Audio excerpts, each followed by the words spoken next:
Dixo presenta Factor Kaiser con Max Kaiser. Dixo is back. Información trascendente con Max Kaiser. Factor de cambio. Factor Kaiser. Tema número 1. El crimen organizado ocupa Chiapas. No exageren, dice López. Tema número 2. El golpe del COVID a la educación. Tema número 3. Funcionarios morenistas se resguardan del crimen. Primero ellos. Estos son los 3 temas que vamos a ver el día de hoy en el episodio 111 de Factor Kaiser. Gracias por acompañarme en este inicio de semana y gracias por compartir este contenido por todos lados. Esta comunidad sigue creciendo y creciendo gracias a ti. Gracias no solo a estar pendiente de lo que vemos cada semana, sino que tú y varios más comparten esto por todas sus redes y chats. Y así esta comunidad se hace grande. Esta comunidad de personas que quieren ser factor de cambio se convierte en una gran comunidad de mexicanas y mexicanos libres y valientes que quieren retomar en sus manos esta democracia. Acompáñame a ver los 3 temas de hoy. Tema número 1. El crimen organizado ocupa Chiapas. No exageren, dice López. Gracias a un video que circuló desde el sábado pasado en redes sociales, pudimos ver con terror una escena que debe prender todas las alarmas rojas de este país. En la carretera panamericana, habitantes de los municipios de las regiones fronteriza y Sierra de Chiapas recibieron entre aplausos a una caravana de hombres armados, presuntamente integrantes del cártel de Sinaloa. De acuerdo con medios locales, los supuestos miembros del cártel de Sinaloa habrían retirado los bloqueos que mantuvo su grupo rival, el cártel Jalisco Nueva Generación, durante 13 días en comunidades de frontera Comalapa y Chicomuzuelo. En videos difundidos en redes sociales se puede apreciar el avance de los hombres armados, supuestamente integrantes de este grupo criminal, a bordo de enormes camionetas de lujo, vehículos llamados monstruos y motocicletas. Según una nota de Animal Político, pobladores reportaron que en la región está suspendida la energía eléctrica y la señal telefónica, además de que se paró el servicio de transporte público de la frontera Comalapa-Comitán y de Comalapa a Motocintla. De igual manera, el personal que labora en los juzgados de municipios de Motocintla suspendió labores desde el pasado viernes y hasta en tanto se restablezca el orden. Así lo informó el Consejo de la Judicatura del Poder Judicial del Estado. Sobre la situación de violencia en la frontera Comalapa y Chicomuzuelo, Chiapas, la diócesis de San Cristóbal de las Casas señaló a través de un comunicado que los grupos criminales se han apoderado del territorio y la población se encuentra en estado de sitio y terror. La iglesia señaló que a pesar de las constantes denuncias por la violencia en la región, no ha habido una respuesta clara de las autoridades y, cito, su silencio pone en riesgo la dignidad humana y nos demuestra un estado fallido y rebasado o coludido con los grupos delincuenciales. Cierro la cita. Gracias a otra nota del portal MX, nos enteramos de una investigación publicada por la revista Science en la que se estima que el crimen organizado en México emplea alrededor de 175,000 individuos en nuestro país, lo que supera la cantidad de profesionales en niveles de educación media superior y superior en el Estado de México, el más poblado de la República Mexicana. La investigación reveló que el narcotráfico en México se posiciona como el 5º mayor empleador del país debido a los números. La distribución porcentual de los integrantes de los cárteles es la siguiente. Se estima que 17.9% pertenecen al cártel Jalisco Nueva Generación. Esto equivale aproximadamente a 31,000 miembros. En segundo lugar, se encuentra el cártel de Sinaloa con el 8.9%, lo que representa alrededor de 15,000 integrantes. A continuación, el cártel Nueva Familia Michoacana, que tiene 6% de sus miembros, equivalente a 10,000 personas. Por su parte, el cártel del Noreste, 4.5% de los miembros del crimen organizado, estimados en 7,000. Finalmente, se estima que Unión Tepito cuenta con aproximadamente 6,000 integrantes, lo que equivale al 16.7% de la cantidad de profesores en la capital del país, que es la principal área de operación de esta organización. El crimen organizado estaría reclutando un número similar al 12% de 1.4 millones de alumnos que se graduaron de nivel bachillerato en toda la República Mexicana en 2019, de acuerdo con el INCO. ¿Qué dijo hoy López, el coordinador de la campaña de Claudia, el anterior presidente de la República, respecto a este tema? Que exageran quienes se alarman de las escenas de Chiapas, que es politiquería electoral y que está mal el dato de que es el quinto empleador, porque la industria de la construcción emplea mucha más gente. Cito a López en su mañanera de hoy. Es un fenómeno porque se trata de cómo se extiende una noticia y sobre todo la reproducen quienes están en contra de la transformación, los conservadores. Cierro la cita. Es decir, el problema son los que difunden la noticia. Literal, eso dijo. Lo puedes ir a consultar en la transcripción de la mañanera de hoy. Que haya un buen presidente.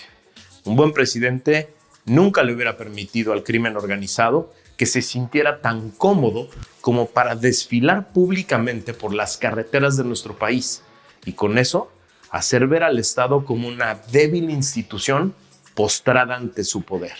Un buen presidente daría la vida por la seguridad y la paz de sus ciudadanos.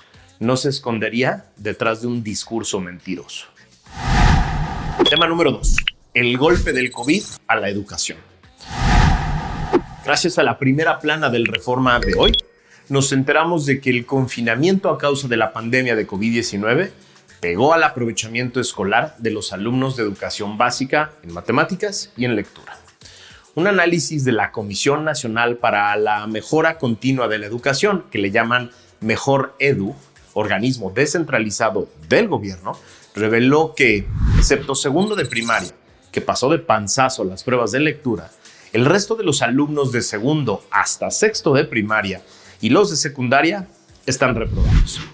En lectura se midieron 4 aspectos: analizar la estructura de los textos, integrar la información y realizar referencias, localizar y extraer la información y fluidez lectora. De los 8 grados evaluados de primaria y secundaria, solo 1 obtuvo un porcentaje arriba de 60 y fue segundo de primaria con 61.9. No obstante, los resultados obtenidos en matemáticas fueron aún peores, pues de segundo de primaria a tercero de secundaria, la calificación más alta fue de 57.3 aciertos logrados en segundo de primaria. En su análisis de los datos, Mejor Edu indica que los estudiantes que cursaron el cuarto y quinto grado de primaria en el ciclo 2022-2023, caracterizados por cursar los 2 grados previos durante la pandemia, fueron los que obtuvieron los resultados más bajos. El 20 de marzo de 2020, el gobierno federal suspendió las clases presenciales como medida para evitar contagios por COVID-19. Y no fue sino hasta el 30 de agosto de 2021 que a nivel nacional se decretó de vuelta a las aulas.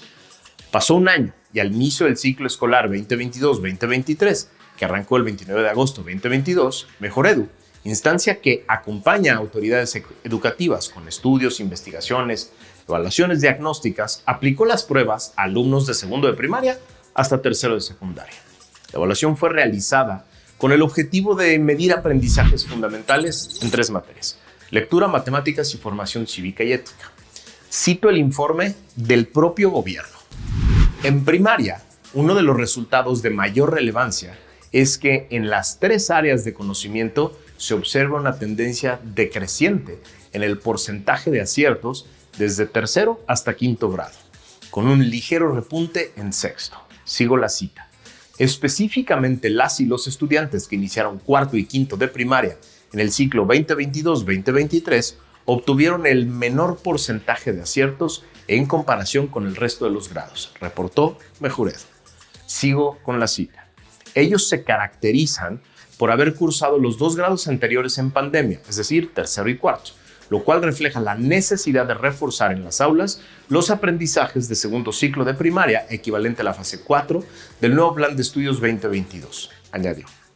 Asimismo, Mejor Edu consideró que los resultados en promedio obtenidos en los 3 grados de secundaria fueron bajos. Es decir, se trata de un estudio del propio gobierno, con datos del propio gobierno, que reconocen un brutal desplome en la educación de millones de alumnos de educación básica pública, por no tomar medidas extraordinarias durante y después de la pandemia. ¿Quién le va a compensar a esos pequeños el deterioro de su educación? ¿Quién le explica a los padres que en lugar de invertir miles de millones de pesos en rescatar la educación de esos pequeños, se invirtieron miles de millones de pesos extras en una refinería, en un par de trenes y en la deuda de Pemex? Esto se pudo evitar, pero la hoy gobernadora del Estado de México, Delfina Gómez, estaba muy ocupada haciendo su campaña electoral proselitista y su jefe, el señor López, estaba utilizando miles de millones de pesos en sus obras emblemáticas, en lugar de destinarlos a la educación, en lugar de destinarlos a los niños de México. Tema número 3. Funcionarios morenistas se resguardan del crimen. Primero, ellos.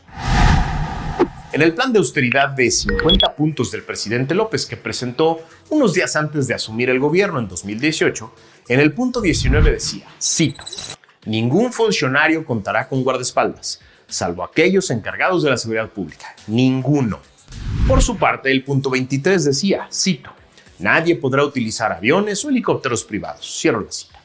Desde entonces dije que esto era un despropósito, un absurdo, pues el ejercicio de gobierno en este país suele ser muy peligroso, en diferentes áreas y en diferentes tareas, y se requiere de seguridad y de movilidad para que el trabajo se haga con eficacia y resguardando la integridad de los funcionarios públicos. Es imprescindible la seguridad proveída por el Estado. Pero a ellos les encanta el discurso de superioridad moral lleno de cursilerías que sonaba muy bonito en aquel entonces. En una nota de hoy del portal Latinos nos enteramos de que un total de 11 alcaldes de Michoacán cuentan con el servicio de escoltas personales ante presuntas amenazas de grupos del crimen organizado, como lo confirmó el gobierno del estado. Carlos Torres Piña, secretario de Gobierno de Michoacán, precisó que en los 2 años de gobierno del morenista Alfredo Ramírez Bedoya se han comisionado a agentes de la Guardia Civil Estatal como escoltas de 11 presidentes municipales, aunque no reveló qué municipios gobiernan. En otra nota, del 28 de agosto de este año, en el portal Eje Central, nos enteramos de que escoltas de seguridad de Mario Marín y Adolfo Caram, responsables de la detención y tortura de Lidia Cacho, ahora fue contratado para cuidar en sus giras por Puebla el diputado morenista, coordinador de la bancada y precandidato de ese partido a gobernar el estado, el señor Ignacio Mier. En otra nota de Telemundo del 13 de junio de este año, nos enteramos de que la alcaldesa de Tijuana, Montserrat Caballero, morenista, reveló que se mudaba al cuartel militar de la ciudad tras una recomendación de la Guardia Nacional luego de recibir amenazas. Caballero atribuyó dichas amenazas a la detención de generadores de violencia y a las incautaciones realizadas por la Policía Municipal de Tijuana.